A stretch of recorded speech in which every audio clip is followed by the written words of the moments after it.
there is a particular kind of danger that doesn't announce itself. It doesn't arrive with sirens or smoke on the horizon. It doesn't look like a catastrophe from the outside. In fact, from the outside, it often looks like progress. It looks like a breakthrough. It looks like the future arriving exactly the way we hoped it would. And that is precisely what makes it so difficult to survive. We tend to think of history's most dangerous moments as obvious in hindsight. The assassination in Sarajevo, the reactor fire in Chernobyl, the miscalculation that nearly ended the Cold War, not with a negotiated peace, but with a missile. We look back and see the fragility clearly. We see how close it was. We see how a different decision, a different hour, a different phone call could have redirected everything. But there is something we consistently miss when we study those moments. We miss the fact that the people living inside them didn't feel the weight we assigned them from the outside. They were busy. They were optimistic. They were solving yesterday's problems while tomorrow's catastrophe was already in motion. We are living inside one of those moments right now. Except this one is different in a way that matters enormously. This one may not have a recovery. The history of civilizational risk can be divided into two broad categories.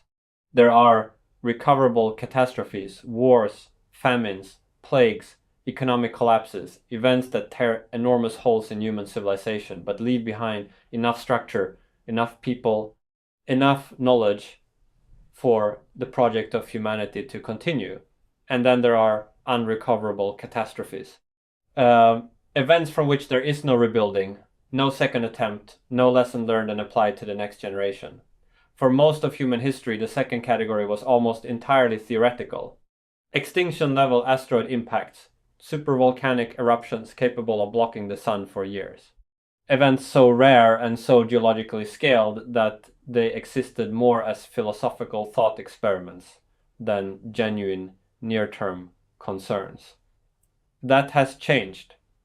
In the span of roughly a century, humanity has crossed a threshold that took billions of years of evolution to approach. We have become capable of causing our own extinction, not accidentally stumbling into it through some cosmic misfortune, deliberately or negligently engineering it ourselves. Nuclear weapons were the first demonstration of this capacity.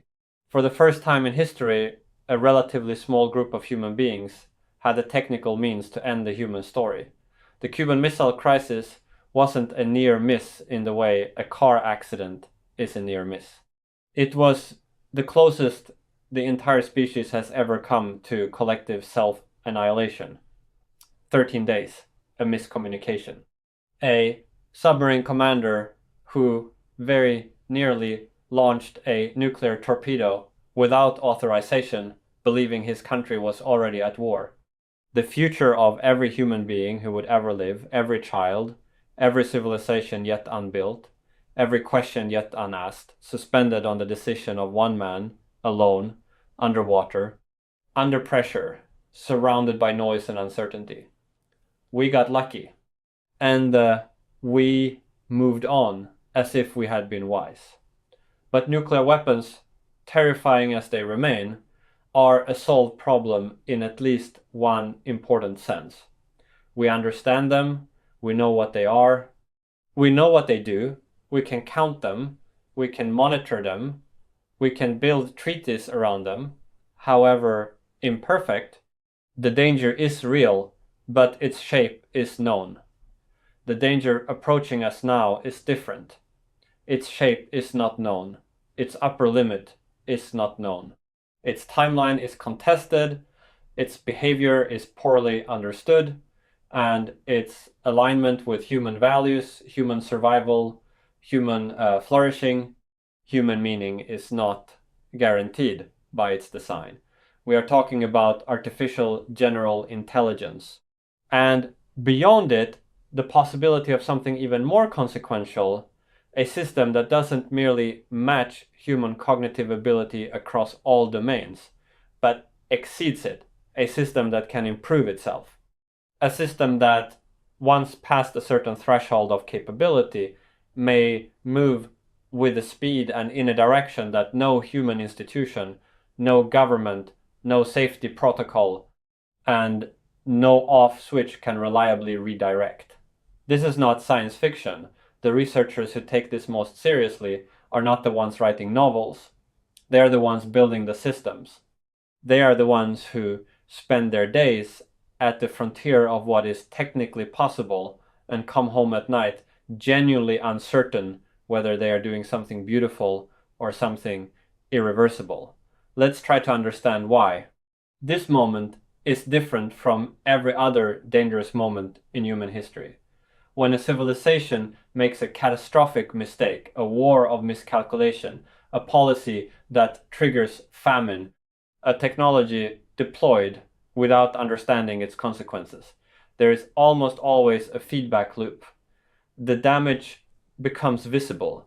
The damage generates information. The information, painful as it is, allows for correction. Humanity learns, rebuilds, and typically encodes that learning into institutions, laws, and cultural memory, designed to prevent the same mistake from happening again. This is the operating system of civilizational progress: trial, error, correction, iteration. But there is a class of mistake that breaks this operating system. A mistake so large, or so fast, or so structurally irreversible that the feedback loop cannot close. You don't get the information in time, or the information arrives, but there is nothing left to do with it. Or the entity generating the problem has moved so far beyond your ability to respond that your response is simply irrelevant. A misaligned superintelligent system could be precisely this kind of mistake. Not because it would necessarily be malevolent in any human sense. The deepest concern is not that a super intelligent AI would decide to destroy humanity out of something resembling hatred or fear. The concern is far more unsettling than that. The concern is indifference combined with capability. Consider what it means to be vastly more intelligent than the humans around you, and to be optimizing for a goal that was specified imprecisely or incompletely, or in a way that failed to capture everything humans actually value. You don't need malice. You don't need a dramatic villain. You need only a system that is extremely good at achieving something we thought we wanted, in ways we never anticipated, with consequences we cannot reverse. The paperclip maximizer is a thought experiment, almost absurdly simple in its framing, but its implications are serious. An AI instructed to maximize paperclip production with sufficient intelligence and capability would eventually identify that human beings and their resources are useful raw materials for paperclip production, or at least that human beings might interfere with it. The AI isn't evil. It has no concept of evil. It simply has an objective and the means to pursue it, and human survival was never written into the objective in a way the system could recognize as binding. What makes this disturbing is not the paperclips, it's the logic. The logic applies to any sufficiently capable system with any goal that is even slightly misspecified relative to what human beings actually care about. Now, let's be precise about the danger, because precision matters when the stakes are this high. We are not saying this outcome is inevitable. We are not saying superintelligence will necessarily be built, or that if it is built, it will necessarily be misaligned, or that if it is misaligned, it cannot be corrected. Each of these steps contains genuine uncertainty, and that uncertainty is not merely rhetorical.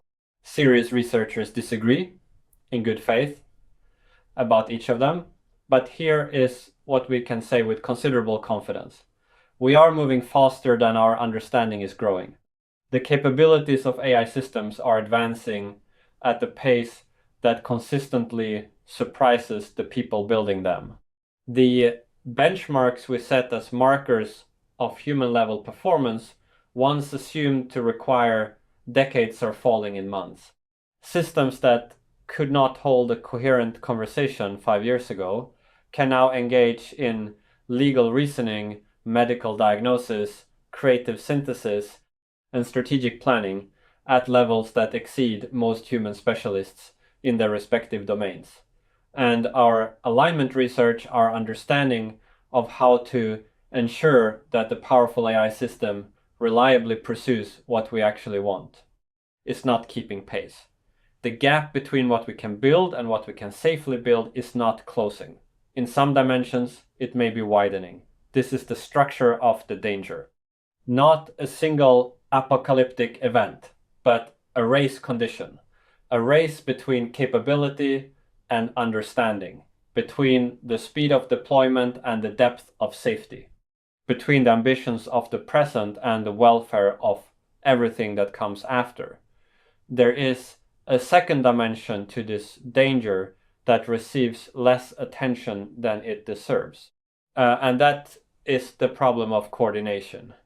Even if one laboratory, one country, one research institution decided to slow down, decided that the risks were serious enough to warrant caution, the competitive dynamics of this technology make unilateral restraint almost structurally impossible to sustain.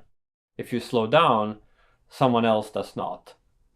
And in a world where the first entity to achieve transformative AI gains extraordinary leverage, economic, military, strategic, the incentive to slow down is precisely inversely proportional to the stakes. This is a coordination problem of a scale we have never successfully solved before. And it arrives at a time when international trust is at historic lows, when great power competition is intensifying, and when the political systems of most nations are structurally oriented toward the next election cycle rather than the next century. The people who need to coordinate are the same people who are currently competing. The timelines in which coordination must happen may be measured in years, not decades. And the cost of failure is not merely losing a competitive advantage. The cost of failure may be the permanent foreclosure of the future that humanity might otherwise have had. Let's sit with that phrase for a moment. The permanent foreclosure of the future. Philosophers who think carefully about the long-term future of humanity sometimes work with a concept called existential risk, a risk that either destroys humanity entirely or so drastically and permanently curtails its potential that the loss is, from the perspective of all possible futures, essentially equivalent to extinction. What makes existential risk categorically different from any other kind of risk is not merely its severity, it is its irreversibility. Every human being who might ever live, every generation yet unborn, every civilization yet unbuilt, every piece of music yet uncomposed, every question yet asked, every form of flourishing yet imagined, all of that is contained in what we might lose if we get this wrong. The numbers involved are almost incomprehensible in their size.